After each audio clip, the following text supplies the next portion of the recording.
Tá conectando. Tudo bem, Heron? É engraçado chamar alguém de Heron, assim, mas é tão Muito rápido, né? obrigado. É gostoso também, né? Tipo, tem aquela. Pra gente que tem um nome tão raro, É, parece que é meio. Como é que chama? A galera que conversa é esquizofrênico. Não, esquizofrênico é que tem um mundo interno. Esqueci o nome agora da patologia que quando você conversa com pessoas imaginárias. E aí, Heron? tudo bem, Heron? Tudo certo? Que Bom, legal. bom, que prazer estar aqui na tua live. Eu não te conhecia e a partir do momento que eu comecei a te seguir, ver suas lives, eu achei muito interessante os seus convidados, os assuntos que você aborda, são pertinentes, inteligentes. Eu acho que é isso que o mundo precisa, dessa troca. Pô, obrigado, Heron. Pô, que elogio bonito. E é muito bom quando você vê uma live com repertório, né? Realmente com conteúdo, porque acho que o mundo está precisando disso. Muito obrigado, muito obrigado.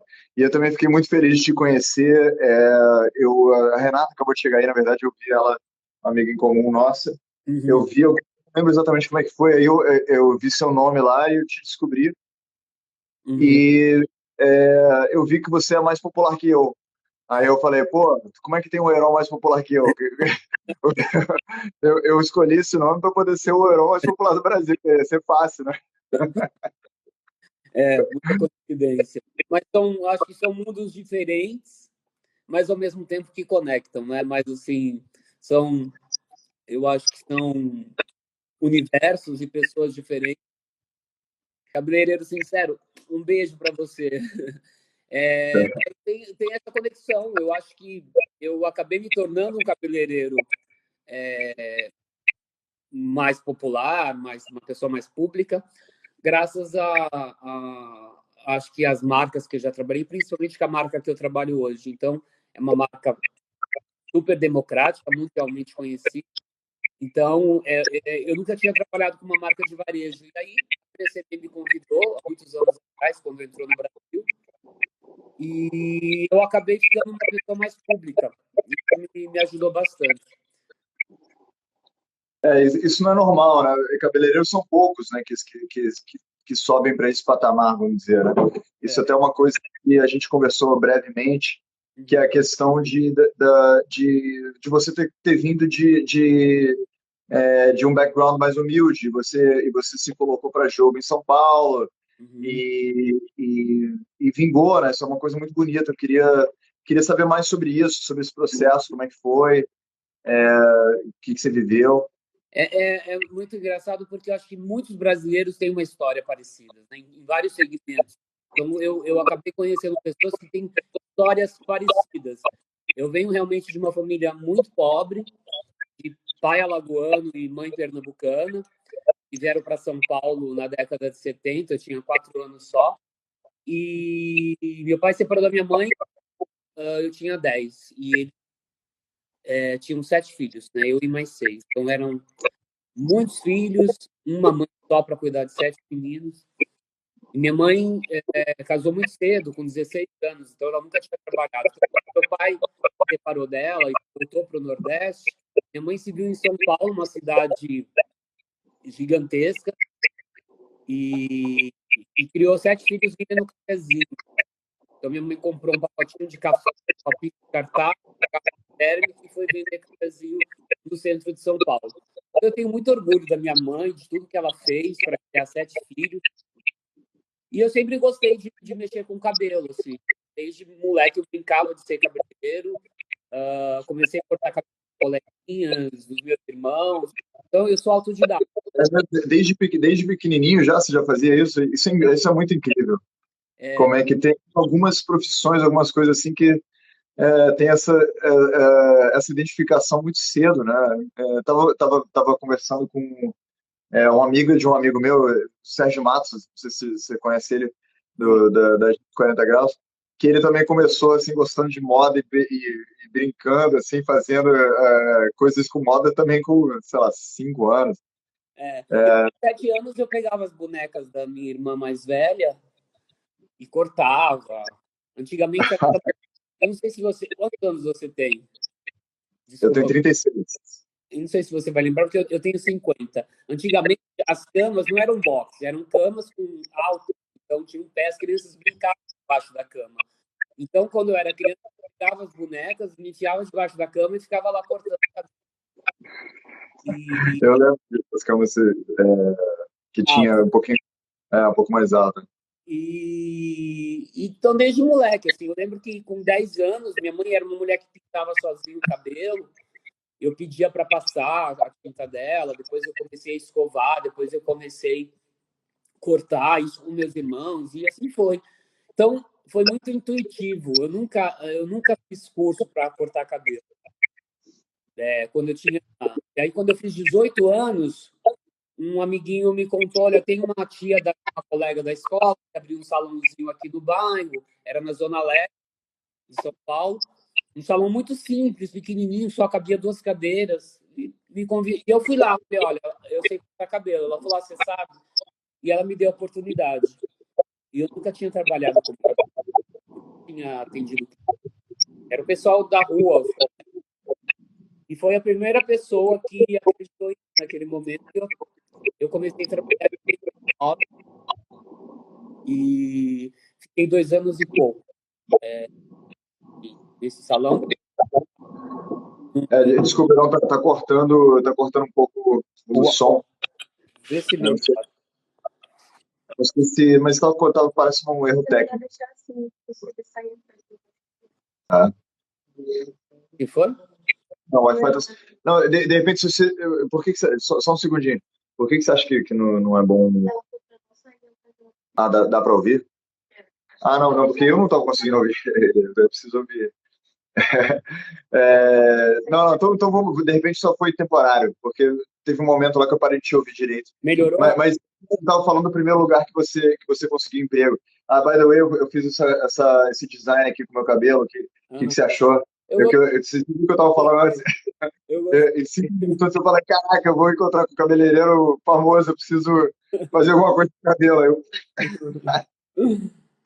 Não, Que e eu já, eu fiquei um tempo nesse salão e fui atrás de novos ares. Eu tive a oportunidade de conhecer o Celso Camura nos anos 90, em 94, eu já estava trabalhando em outro salão, na Vila Mariana, e o Celso me convidou para trabalhar com ele em final de 94, eu fui trabalhar em 95.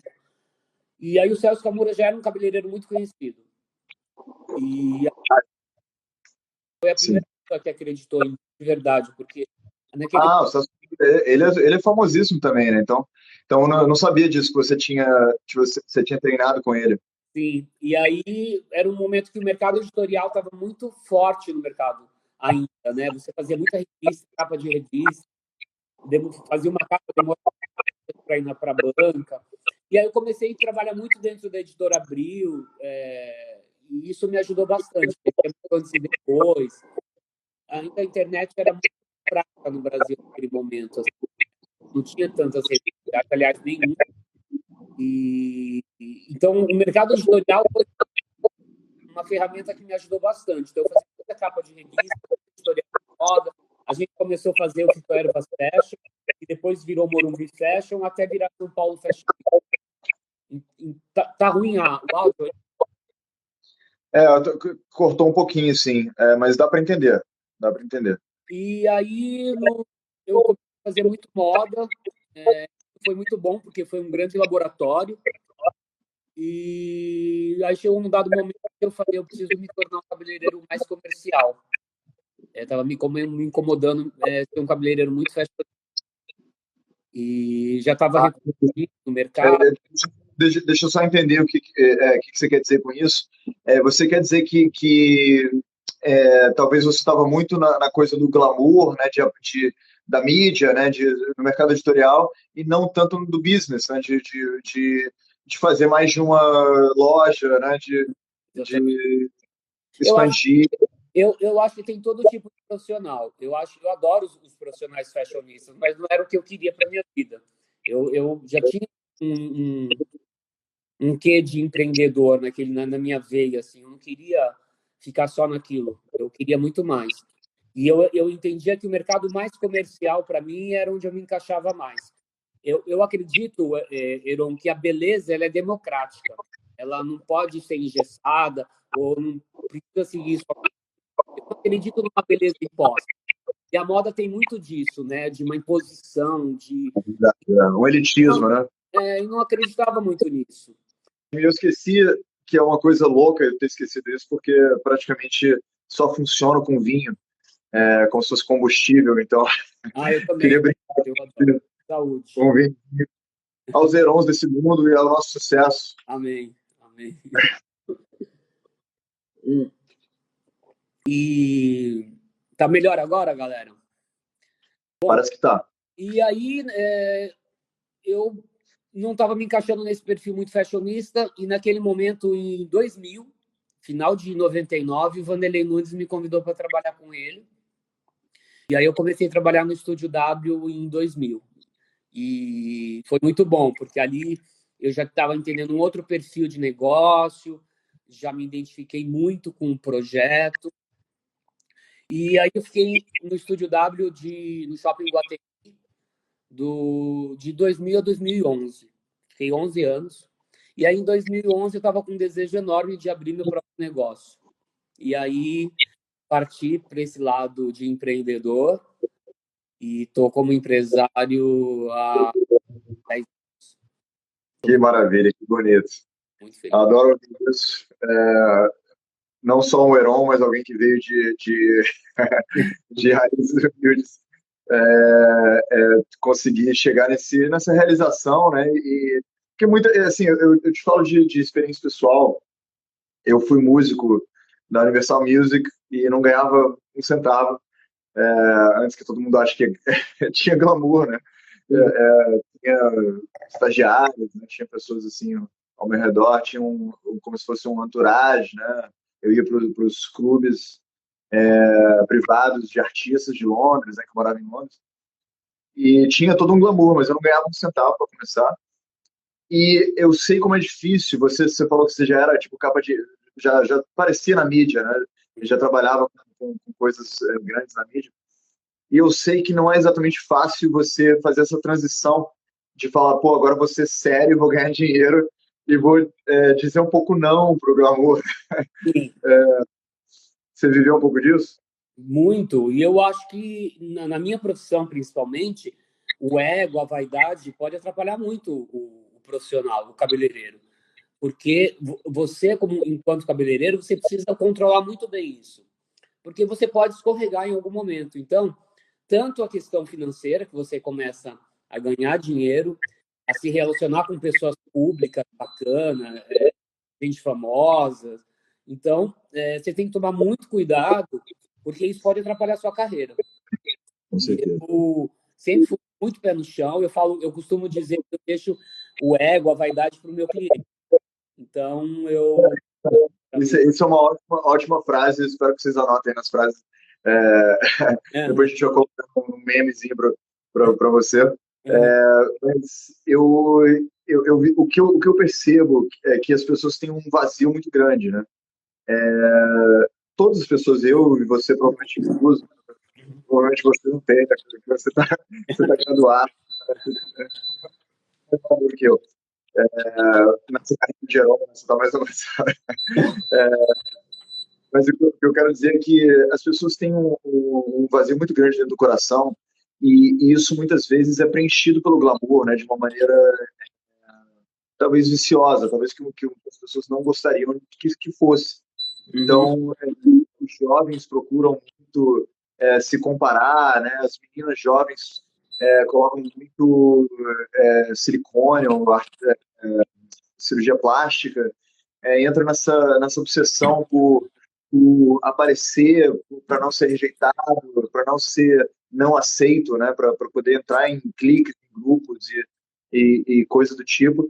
E realmente isso a razão que eu acredito que isso atrapalha muito em negócios é porque você já é pago, né? Você já é pago pelo glamour. Tipo uhum. assim, quando você é aplaudido, você já recebeu um pagamento. E você até se sente mal por receber outro pagamento. Você fala, porra, e muitas vezes você entra dentro de uma satisfação Não, o que eu preciso é o aplauso, o que eu preciso é o glamour, o que eu preciso ser aceito.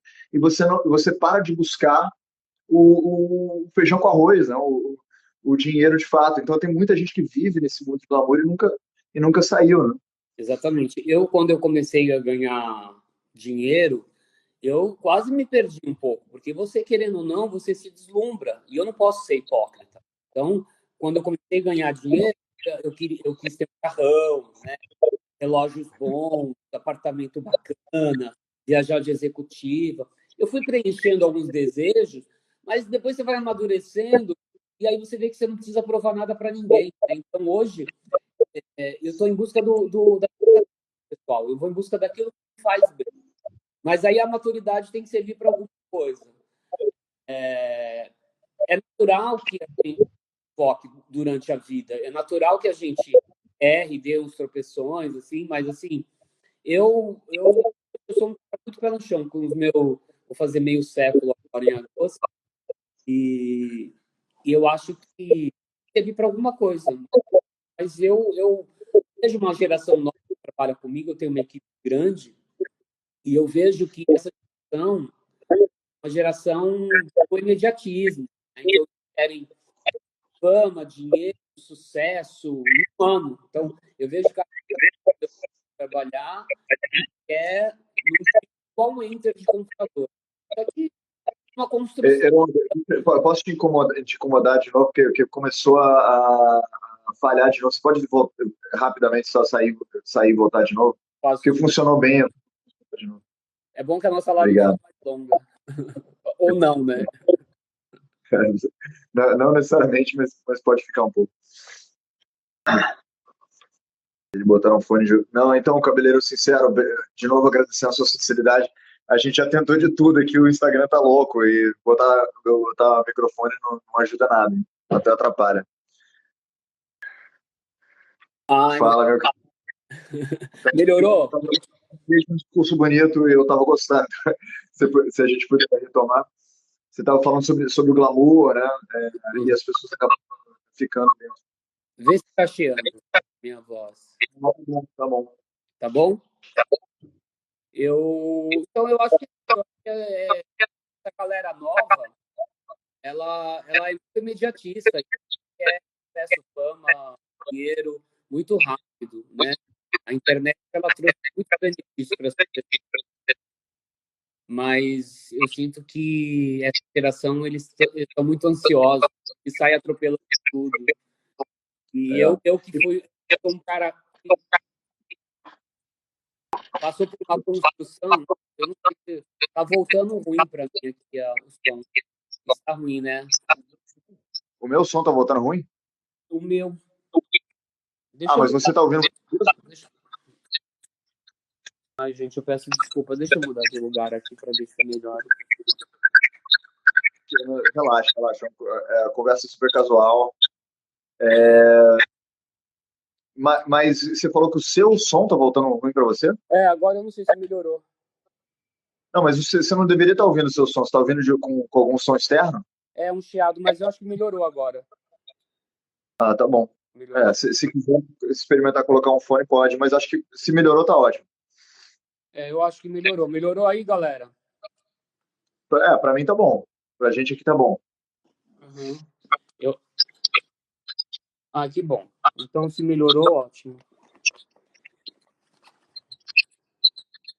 Eu tô procurando um fone, amor. Só que fone de ouvido é uma coisa que eu não uso. Enquanto eu vou fazer um discursozinho. Então, enquanto Isso, boa. Você tinha falado sobre que as pessoas ansiosa. Eu vou dar minha opinião, pessoal, sobre por que as pessoas são imediatistas. Eu vou socorrer esse pensamento. E eu vejo que talvez por causa da informação demais, da era da informação, as pessoas passaram a se comparar mais, né? A gente tem mídia social, tem uma série de coisas aí que faz a gente ter muito mais acesso à informação dos outros e a gente se comparar com os outros. Eu acho que por isso as pessoas estão se sentindo com baixa autoestima, né? Porque tem um grande standard para se comparar, né? tá vendo as melhores pessoas, né, e também tá vendo o melhor de cada pessoa, e a autoestima de todo mundo tá baixando. Por causa disso, as pessoas viraram um pouco mais superficiais e estão buscando coisas mais imediatas, não só porque elas viraram mais superficiais, como porque elas precisam preencher imediatamente um vazio, que é esse vazio da baixa autoestima, que foi gerado por se comparar com tantas outras pessoas. Então, acho que na nossa geração a gente precisa se olhar no espelho, né, e não no Instagram, e ser muito sincero, que nem o cabeleireiro sincero, e consigo próprio, com nós mesmos. E enfrentar isso, né? Tipo, dizer não a essa parada de se comparar com outras pessoas, entender de uma vez por todas que é tudo superficial, que é tudo tipo são palcos, né? As pessoas estão em palcos e às vezes o grande problema das pessoas é comparar os bastidores, o meu bastidor, com o palco do outro, né? Tipo assim, a gente se conhece no íntimo, se conhece de pijama, sem maquiagem, com cabelo que precisava ter cortado 2 meses atrás, né? E as fotos no Instagram estão ótimas. Então a gente está comparando os nossos bastidores, todo fodido, com o palco de outra pessoa, que é a foto do Instagram. Olha só, interessante você falar isso. Galera, vê se melhorou com o fone, tá? Acabei de pôr, olha aqui, tô equipado. É interessante você falar isso porque eu que trabalho com beleza, e eu costumo dizer nas redes sociais que eu não acredito numa beleza editada. Então, com tantos filtros, com tanta correção, você vê cabelos perfeitos, assim, que você fala, meu, isso não existe, essa mulher, esse cara não vai acordar com esse cabelo, entendeu? A gente precisa vender uma beleza real. Então, tudo que eu posto nas minhas redes não é editado, são belezas que eu fotografei e que eu acredito, sem filtro.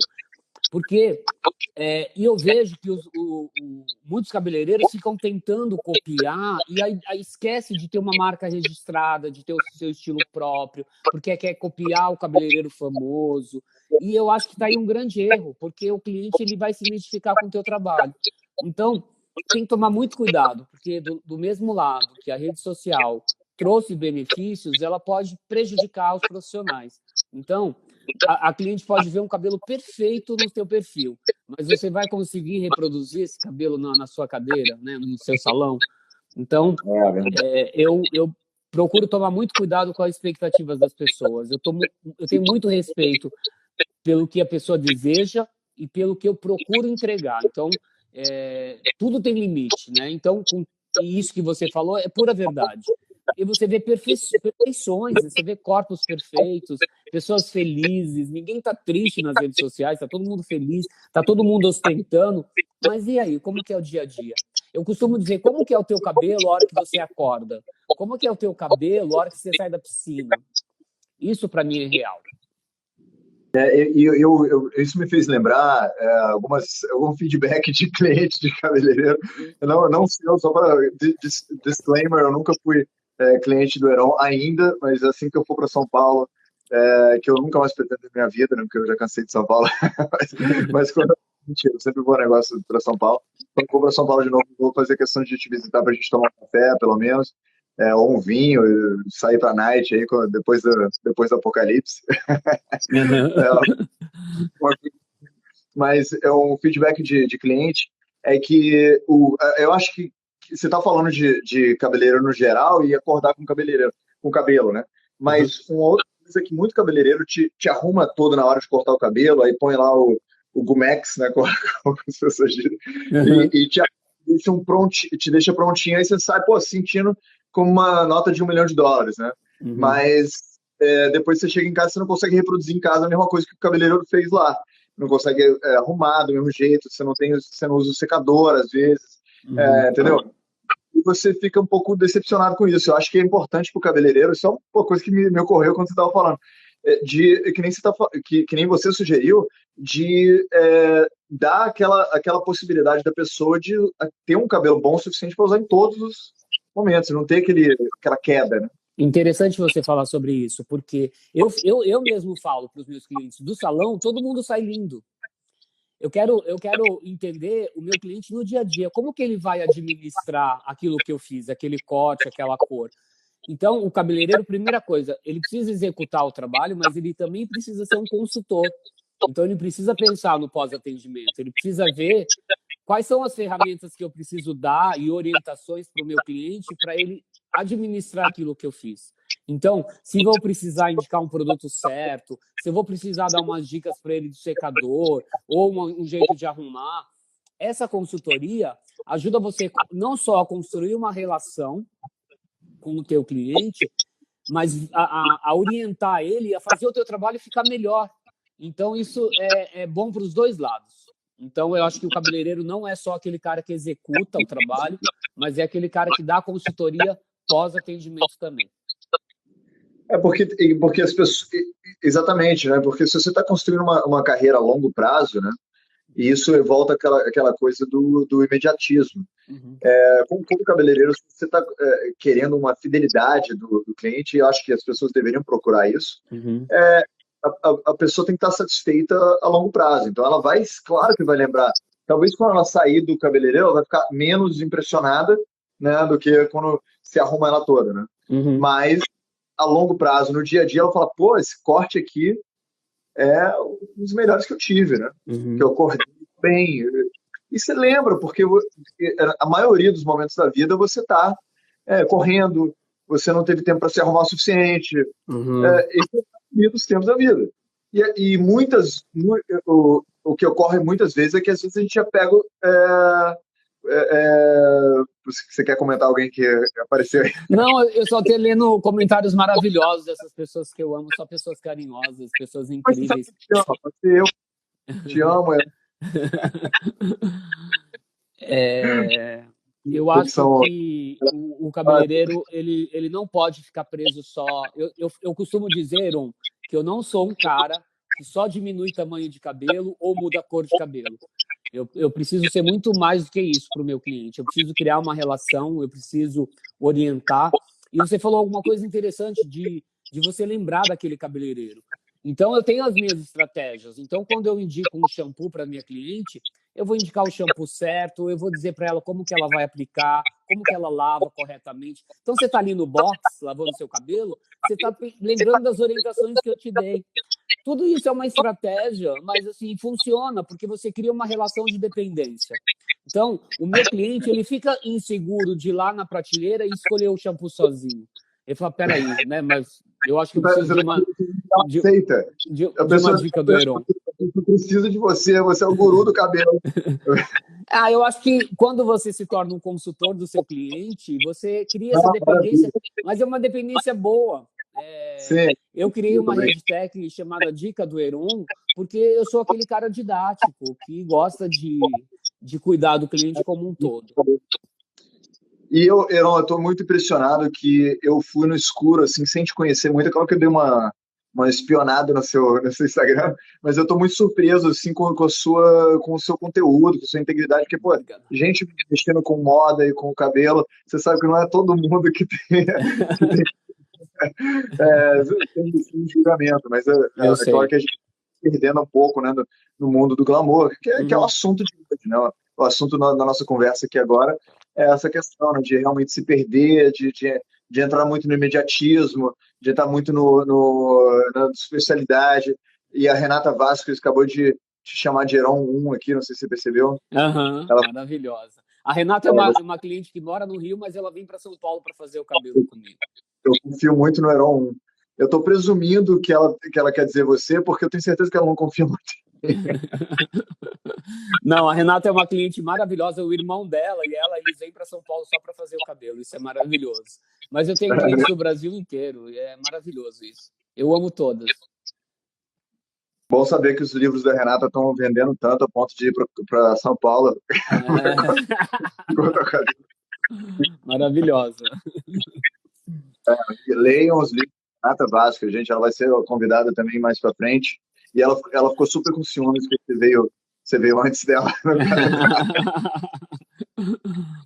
Expondo ela publicamente. Ela vai me assassinar pelos mundos ocultos, pelo éter. Ela fazer isso contra mim. Mas vamos, se você puder elucidar um pouco mais o começo da sua carreira. Você contou assim de leve, mas eu queria entender um pouco sobre os sentimentos assim de superação, sabe? A coisa de você mudar, porque eu tive isso, como você sabe, que a gente conversou um pouco sobre isso. Minha família também vem de origens humildes, né? E apesar de eu não vou ter falsa modéstia, eu nasci já quando minha família já estava bem, vamos dizer. Apesar de eu ter passado um monte de perrengue, stories.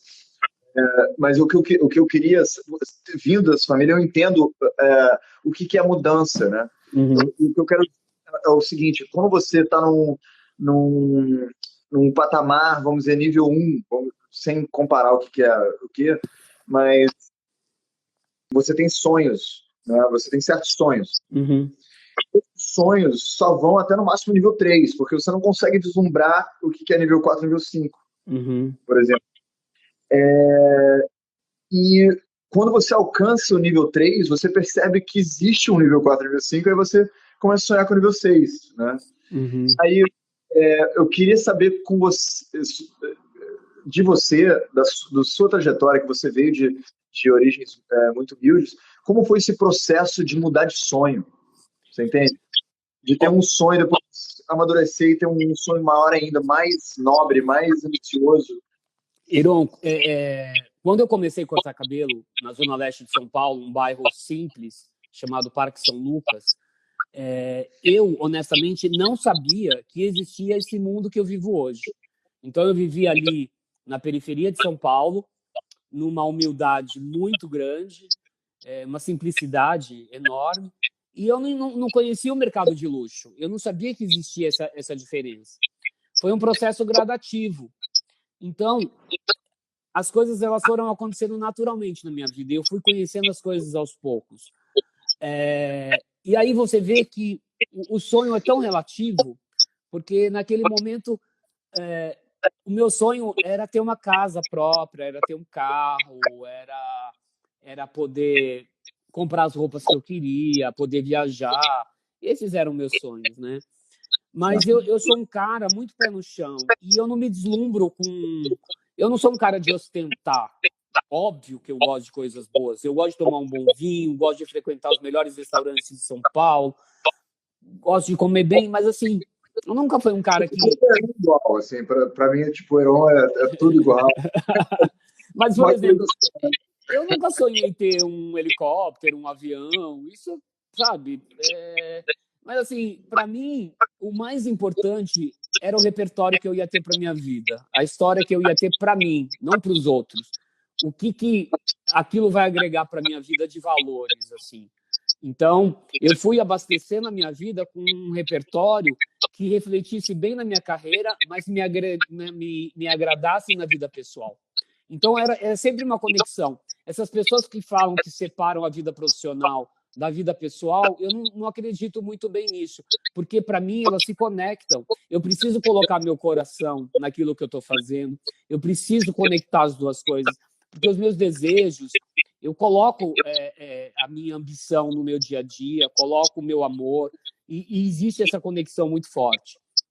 Então, para mim, hoje, o sonho é muito relativo. Eu cheguei se eu morresse hoje, eu morreria 100% feliz, realizado, porque eu consigo ajudar a minha mãe, eu consigo ajudar a minha família, eu consigo fazer tudo aquilo que eu tenho vontade de fazer e me sinto um cara realizado. Então, hoje, eu procuro fazer manutenção no meu bem-estar, eu procuro fazer manutenção daquilo que eu conquistei. O meu maior patrimônio hoje são os meus clientes. Isso, para mim, não tem preço. A lealdade deles, né? Exatamente. Eu vejo isso também como um grande valor, né? Hoje em dia, eu venho do mercado financeiro, antes de eu fazer esse programa. Uma das razões que eu comecei a me dedicar mais para esse programa foi porque eu comecei a valorizar mais pessoas do que dinheiro. Então, ou seja, você aprender com pessoas, você ter a lealdade de pessoas, ter a confiança de pessoas, e isso não só te dá dinheiro, né? Porque isso de fato te dá dinheiro, faz parcerias, você faz equipes, você expande tudo que você está fazendo. E acho que isso é muito importante, né? É muito importante ser dito, porque as pessoas são um pouco obcecadas com dinheiro, como se dinheiro fosse alguma coisa por si só, né? Dinheiro é sempre um meio, você tem que ver o que você quer. Porque nem você falou, nunca quis ter um helicóptero. Tipo, você quer dinheiro por quê? Para ter um helicóptero? Tipo, você quer ter um helicóptero para quê? Tipo, você tá precisando Exatamente. de lugar. Tipo, Hoje eu acredito numa vida rica, é aquela vida confortável, aquela vida que você tem segurança, que você, num país como o nosso, precisa ter um bom plano de saúde. Bruna, saudade, meu amor. Você precisa ter um bom plano de saúde, você precisa ter um bom dentista, você precisa ter uma boa moradia, você precisa ter segurança nesse país. Então, isso para mim é conforto no país que a gente vive. Então, poder comer aquilo que te dá vontade, momentos tão difíceis que a gente está vivendo, sabendo que tem tantas pessoas passando necessidade, eu me sinto um cara privilegiado. Então, privilegiado e realizado. Eu espero poder cada vez mais contribuir, porque hoje eu sou um cara que gera emprego e isso me deixa muito feliz, porque são muitas famílias que dependem do meu negócio e eu acho que isso é uma grande responsabilidade. E isso foi o que eu busquei. Então, esse para mim é uma parte do meu sonho, né? De você poder colaborar com uma sociedade. Porque ser empreendedor no Brasil é muito difícil, é um país muito complexo com a questão fiscal, trabalhista. Precisa ter muita coragem para empreender no Brasil. Muitos tributos, né? Sim. Como é que é para, mudando de assunto, um assunto menos inspirador, como é que é o business, né, de salão de beleza? Tem tributação especialmente alta? Como é que é essa parte? Faz 4 anos que a gente conseguiu uma lei chamada Lei Salão Parceiro, onde permite que você tenha PJs dentro da empresa. Então, hoje eu tenho um mix, eu tenho CLTs, eu tenho PJ, e aí como eu tenho alguns prestadores de serviços que são PJ, isso ajuda na diminuição de pagamento de imposto. Mas há pouco tempo a gente conquistou isso, né? E agora que a gente está numa situação um pouquinho melhor, mas ainda é muito caro, né? Porque eu tenho uma parte que é CLTs e essa parte acaba tendo um custo muito alto. E os impostos também. Mas, cara, assim, a gente tem que se adequar ao que a gente tem aqui. Eu não sou um cara de ficar criticando. Eu procuro... A gente vai ter que agradecer, né? Das coisas que a gente tem de bom. Mas, realmente, assim, o Brasil ainda tem muito que evoluir em termos, especialmente de governo, né? De Estado. Hoje, que nem você estava falando, a gente tem que ser rico, tem que ser relativamente bem sucedido para ter uma dignidade mínima no Brasil, né? Sim. E, pô, pessoas assim que vivem com salário mínimo, eu não consigo nem entender como é que fecha a conta. Eu falo isso como uma pessoa alienada mesmo, mas, sinceramente, quando um ônibus custa 4 e pouco aqui no Rio de Janeiro, pelo menos, e isso significa, sei lá, o auxílio emergencial, né? Era R$300, alguma coisa assim, R$600, e 100 passagens de ônibus é R$420. 100 vezes você vai e volta num mês, né? Se você trabalhar todos os dias, algo que você não trabalha, mas sei lá, você precisa de pelo menos você só iria e voltaria 50 vezes de ônibus, né? Então é mal pago o transporte, né? A conta não fecha. A gente passou recentemente na era Temer por uma reforma trabalhista que existia desde a década de 40, era muito antiga, mas mesmo assim a gente ainda precisa de uma nova reforma trabalhista, porque parece que você gerar emprego, você está gerando um crime, parece que você como empresário é um criminoso. Então, já melhorou muito com essa pequena reforma, mas precisa de mais uma reforma trabalhista para gerar conforto para ambas as partes, tanto para o empresário quanto para os funcionários. Que essas leis trabalhistas que foram para supostamente defender o funcionário, no final só beneficia o Estado e tanto o funcionário quanto o empregador fica na mão, né? Porque exatamente. O funcionário fica cansado, naquelas coisas lá, tem que pagar um imposto enorme que ele também paga. Às vezes ele não consegue emprego por causa dessa...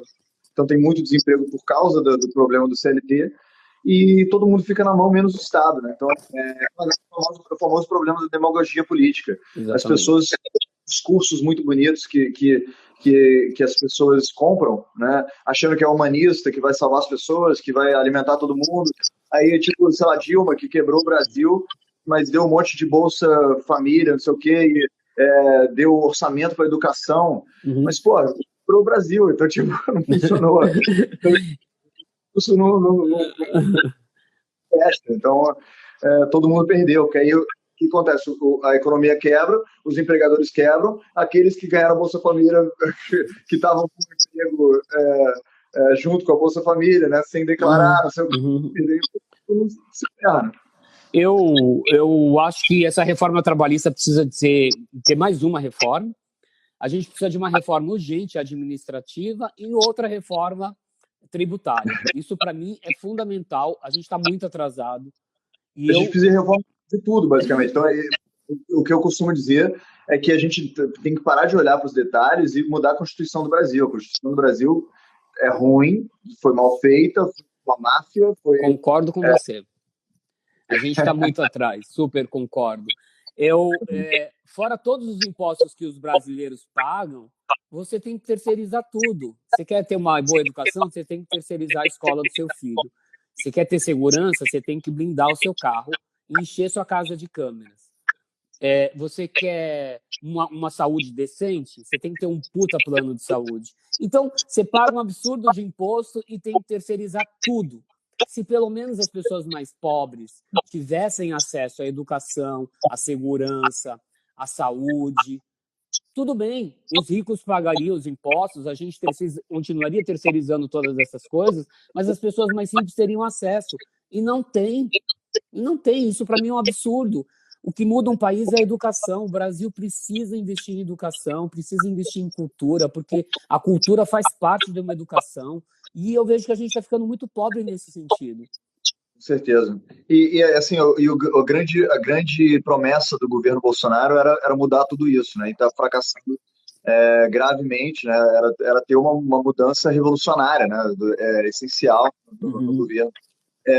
Isso me lembra a independência americana, né? Que a grande razão que eles começaram a lutar contra a ocupação britânica nos Estados Unidos é o que eles chamavam de taxation without representation, impostos sem representação, tributação sem representação, que é justo o que acontece no Brasil. Tipo, você paga representação nenhuma desse imposto que você está pagando. O problema é que a gente está tão... eu acho que o nosso Estado foi tão eficaz em alejar o povo brasileiro, tipo, em fazer o povo brasileiro ficar dependente de coisas do Estado, a cultura brasileira ficar dependente de coisas do Estado, todo mundo ficar mamando na teta do Estado, como eu costumo dizer, que o povo brasileiro não tem coragem de se revoltar. Porque não tem. Você paga IPVA e multa no Brasil, e São Paulo as ruas são todas esburacadas. Se você tem... Você fala, porra, eu estou pagando um seguro, aliás, estou pagando o imposto, o IPVA, eu pago multa, e eu tenho farol queimado, eu tenho faixa de pedestre apagada, eu tenho buraco na rua. Então, é o que você acabou de falar, o dinheiro não vai para o destino certo, e aí a gente fica a ver navios, infelizmente. Mas, assim, se a gente for falar de política, aqui a gente vai ficar horas. Heron, essas conversas aqui são totalmente psicodélicas. A ideia é pegar um cabeleireiro famoso e que você tem uma voz sobre tributação, sobre... porque se você não fala, quem vai falar, entendeu? É verdade. Se você não fala essas coisas do seu dia a dia, a gente vai perguntar para um economista que é alienado, que tem uma agenda política, que tem, entendeu? É verdade.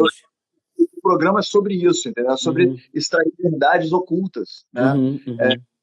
Eu aposto que você já deu muita entrevista na sua vida, mas duvido que você já falou sobre... Não. Não. Eu estou sempre falando de cabelo, de beleza. É sensacional isso, mas essa oportunidade é muito boa. O Dória mandou fechar o salão dia 7 de março. A gente fechou. O salão... Você falou que Ele foi aí, Não, tipo, e aí, bacana, eu super acredito. Eu acho que desde o início precisava ter um lockdown de verdade. Eu sou a favor do lockdown. Mas, ao mesmo tempo, eu acho que o Estado precisa dar suporte para as empresas, entendeu? Aí, o que eu fiz? ser responsável, né? Não é só, tipo, chegar Exatamente, lá. Se essa estratégia tem que levar em consideração todos os fatores, exatamente. incluindo os empresários. Sim, Minha amiga que faz uma caridade super, uma mulher maravilhosa, G. Bufara, que tem o Bisa Blog, faz uma caridade, está alimentando as pessoas que estão desempregadas e tudo mais.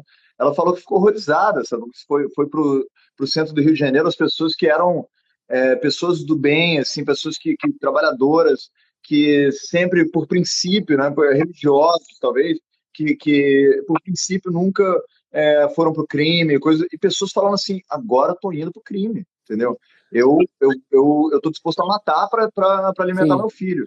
E, pô, Uhum. isso, então, não é tão simples assim, Não né? é tão Tipo, simples assim.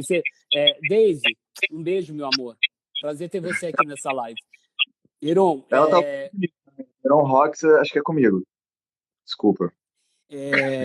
então, o que aconteceu? Eu fechei o salão no começo de março, dei férias coletiva para todo mundo até o dia 30. Depois ele mudou o decreto e estendeu até o dia 11 de abril. Então, assim, eu te pergunto, eu dei as férias, não tinha programado férias naquele momento, banquei as férias, vou colocar todos esses funcionários, que não são poucos, em banco de horas até o dia 11, e se ele estender do dia 11 para depois, eu pergunto, o que eu faço? Então, se o Estado não tomar uma providência, vai rolar uma demissão em massa, e eu não quero mandar as pessoas que eu amo embora. Da programação, né? O mínimo que se espera é programação. Infelizmente, isso é uma coisa que é uma crítica grave para mim do STF. O STF deu esse poder para os governadores de fazer o que quiserem, sem pagar conta, sem Exatamente. responsabilidade. Quando você faz isso, é que nem você falar para uma criança: está aqui uma loja de brinquedo e de chocolate e se alimenta durante uma semana. Uhum. Tipo assim, você não vai entender o mal que está causando para o corpo dela, né? Exatamente. Fazer essas coisas. E o governador, ele está lá pouco se fudendo, porque ele está 4 anos no poder, ele só está querendo se eleger. Então ele Uhum. vai reeleger, que é coisas humanistas, né? Vamos fazer lockdown, que se dane a Uhum. economia, Uhum. emocionalmente impressiona, né? O Uhum. Dória chorando na televisão, essas coisas impressionam, tudo demagogia humanista, né, entre aspas. E no final das contas, o que acontece? O empresário, o behind the scenes, né, o que está acontecendo nos bastidores, é essa parada mais complexa que é difícil falar numa sentença, né? É Sim. difícil você ganhar com isso. Falar, pô, Uhum. eu tô ajudando as pessoas. Uhum. Uhum. Aí a pessoa, Então, assim, você vai pagando o salário da galera sem estando com o seu negócio fechado e você não tem apoio nenhum. Pelo contrário, a minha casa fica num bairro nobre aqui de São Paulo que o IPVA é altíssimo. E nem o IPVA os caras isentaram. Então, o ano passado eu fiquei 4 meses fechado na quarentena e eles mandaram o IPVA normalmente. Assim, você fala, poxa, nem o IPVA os caras isentaram durante esses meses que eu fiquei fechado. quando eu começo a falar assim contra o lockdown, né, eu Uhum. falo nesse sentido. As pessoas acham que eu sou contra o lockdown porque eu sou negacionista, que eu acho que as pessoas estão morrendo. Eu nunca Imagina. falei isso. A questão é que o lockdown não é tão simples assim.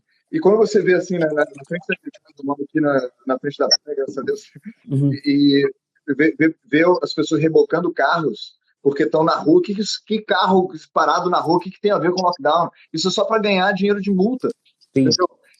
Isso é tirania da mais grave possível, sabe? É o Estado tentando roubar dinheiro do povo.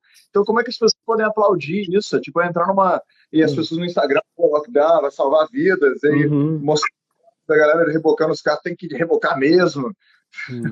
Não, uma coisa é a Inglaterra dar lockdown e dar subsídio para os empresários, os Estados Unidos dar lockdown e dar subsídio, mas assim, aqui no nosso país você não tem esse apoio, você não tem esse suporte. Então, as pessoas estão perdendo seus empregos, os empresários estão quebrando e o governo não está fazendo absolutamente nada. Eu também não sou. Tá pegando multa, tá tentando roubar mais. Exatamente. É o que eu estou falando. Eu estou com o meu negócio fechado, eu estou pagando um IPVA, um IPTU altíssimo, e os caras não estão nem aí. Não estão nem aí. Então, assim, é uma falta de respeito com o empresário no Brasil. Porque o governo não vê o empresário como um parceiro que está gerando emprego, que está pagando seus impostos. Então, eu acho que eu chamo o brasileiro tudo de corno manso, porque assim, eles fazem, a gente fica quietinho, entendeu? Os caras estão lá fazendo um monte de coisa com a gente está assim, beleza, né? Fecha, abre, fecha, faz isso, faz aquilo outro. Então, outro meme. Então eu acho que eu sou a favor do lockdown, mas desde que ele seja organizado e que todas as pessoas tenham suporte, que as pessoas simples recebam cestas básicas em casa, que os empresários tenham suporte para poder afastar seus funcionários, porque, cara, você manda fechar uma empresa e tudo, aí eu faço o quê com meus empregados? Ninguém falou para mim assim, Heron, olha, você vai afastar e tudo bem de você afastar. Se o cara depois entrar com processo trabalhista contra você, a gente vai estar dando esse suporte para você. Nem isso os caras fizeram. Então, eu me sinto desrespeitado, porque eu sou um cara que eu pago meus impostos, como muitos e muitos e muitos empresários. Cara, Heron, eu acho que a gente está na hora, a gente como brasileiro, assim, sinceramente, estou falando isso do fundo do coração, porque eu passei boa parte da minha vida lutando contra ser brasileiro. Fui criado em escola americana, escola britânica, cresci fora do país também. E eu sempre fingi que eu não era brasileiro. Aí, como um grande homem uma vez me disse, você entende que você é brasileiro quando você mora muito tempo fora e você entende que você não é uma outra coisa. Você vai para a Inglaterra, passei 4 anos na Inglaterra, eu entendi que eu não sou inglês. Não, sistema incompatível. Alguma coisa, eu sou brasileiro. E isso me trouxe um orgulho de ser brasileiro que vem de uma coisa muito misteriosa. Assim, você tem uma.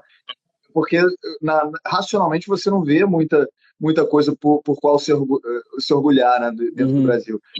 Só que existe alguma coisa essencial ser brasileiro, e eu acho que a gente tem que começar a se despertar, acordar desse sono profundo do corno manso, que nem você falou, de ser usado, né, pelo Estado, e parar de olhar para o Estado para as nossas respostas, entendeu? Sim. Tipo, falar, porra, cara, se a galera não está respondendo, vamos criar coisas alternativas, vamos se unir, entendeu? Vamos criar clubes, grupos para um apoiar o outro, e foda-se o Estado, ignorar o Estado e fazer a sociedade civil funcionar, entendeu? Porque se a gente depende... Sociedade forte. Se a gente depender de uma reforma política, que provavelmente seria feita por eles mesmos, não daria muito certo. Porque... Não tem reforma que vai ser. Ou vai ter uma revolução local, sistema por completo, mas eu acredito que até para ter essa revolução, a sociedade brasileira precisa se unir, entendeu? Precisa parar de olhar para o Estado e falar, não, beleza, o Estado fracassou e a gente vai voltar para a sala de guerra, né? Para a sala de planejamento e rebobinar a fita. Mas é muito triste que nos últimos anos, infelizmente, uma coisa que não tinha no Brasil era essa divisão, né, de esquerda, de direita, e o Brasil está muito dividido atualmente. Então, isso que você falou é muito pertinente. Mas como unir tendo essa divisão? Porque... É disso que eu estou falando. Essa divisão está vindo do Estado também. Sim. Essa divisão é uma divisão que só serve o Estado. Exatamente, só vai trazer... Os caras se matam aqui e os caras, entendeu? Ganhando dinheiro, sendo corruptos, ou fazendo mal para o Estado. Na mesa de jantar, a gente fica se dividindo e quem ganha com essa divisão é o Estado, entendeu? Não é nem o Bolsonaro, nem o Lula. Nenhum dos dois ganha. É o Estado como poder. Assim, o Estado fica mais forte, as famílias ficam mais fracas, o indivíduo, o empresário fica mais fraco. E quem ganha é a demagogia, porque fica mais fácil de vender ideia. Tipo, você fala, você é de direita ou de esquerda? Se você for de direita, tem que acreditar tal coisa. Aí a galera compra e fica brigando. E ficam se matando na internet, um xingando o outro chamando um de gado, outro chamando isso daquilo. Então, assim, eu acho que a gente tem que ser brasileiro. A gente não tem que pensar, eu sou de esquerda, eu sou de direita. Eu sou brasileiro e eu preciso acreditar que esse país tem jeito, esse país é maravilhoso, esse país é incrível. A gente tem um sério problema, que para mim é um sistema político. Infelizmente, eu não acho o brasileiro tão politizado como deveria ser. Se ele fosse, ele ia entender realmente isso tudo que a gente está falando aqui. Né? Porque você não pode ficar cego e só o que um fala é certo. Você tem que abrir sua cabeça. Mas tudo isso, Heron, na minha opinião, envolve educação. E a educação você precisa construir a longo prazo. Né? E o Estado precisa investir muito nisso. Mas assim, eu dando minha opinião sobre isso, é porque essas coisas, eu sou quase ativista nisso, então me perdoa. Imagina. Tipo assim, eu sou muito anti-Estado, entendeu? E o Estado da educação, o que acontece é aquela coisa do Paulo Freire, que o Paulo Freire fez o MEC que a gente conhece hoje, e é todo empenhado para poder sustentar a ideologia política que ele acreditava. Isso é muito problemático, porque as escolas educam um pouco. Claro que é melhor você ter alguma alfabetização do que ser totalmente ignorante. Só que o problema é que quando você entra numa coisa do MEC, de currículo do MEC, as escolas do Estado acabam sendo matadouros, entendeu? Acabam sendo açougues, onde as pessoas estão entrando e estão perpetuando essa ideologia corno manso, entendeu? Perpetuando essa mentalidade. E isso é super problemático. Então, eu digo que a gente tem que se emancipar do Estado. A gente tem que, tipo assim, eu estava falando com a moça maravilhosa, moça não, pô, sua mulher maravilhosa, incrível, que trabalha aqui em casa, a dona Thalita, que eu amo de coração, e ela falando que na comunidade dela, na favela, ela tem educação melhor do que a gente tem na Zona Sul do Rio. E por quê? Por que isso? Porque o que é educação de fato? Educação é você preparar a pessoa para a vida, né? Não você ser doutrinado e memorizar coisas para passar no vestibular, né? Porque isso é só você entrando no sistema e perpetuando o sistema. Então, ela tem uma melhor educação, que é gratuita, e é melhor do que a Zona Sul no seguinte sentido. Porque lá eles não têm currículo do MEC, porque eles são não registrados. Por causa disso, eles podem botar os valores deles e você pode acreditar o que você quiser, mas a grande maioria das pessoas em favela são pessoas do bem, não são criminosos. Eu acredito muito nisso. Então, são pessoas que são, às vezes, submetidas a regimes de criminosos e tudo mais, mas são pessoas que vivem em comunidade, têm valores familiares, são educados. Você veio de um background humilde, mas tenho certeza absoluta que você foi educado com valores, com princípios, foi educado para o mundo. E muita gente que é playboy da Zona Sul não tem esses valores. Todos.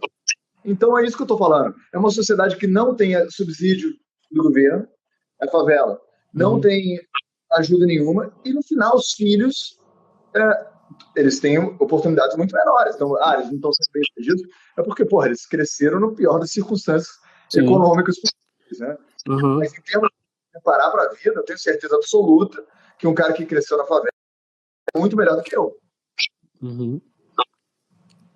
Acho que a sua internet travou agora. Eu acho que ambas as internets travaram. A minha tá boa aqui, Melhorou? Não voltou. Mas de qualquer jeito, a gente ultrapassou nosso tempo, mas que o papo estava bom. Deixa eu só mandar um beijo pro Cris. Cris é diretor do programa do Faustão, um amigão. Um beijo grande para você. E, nossa, já passou o nosso tempo? Já passou, né? Parece que nem começou ainda. Que legal, que pena, aliás.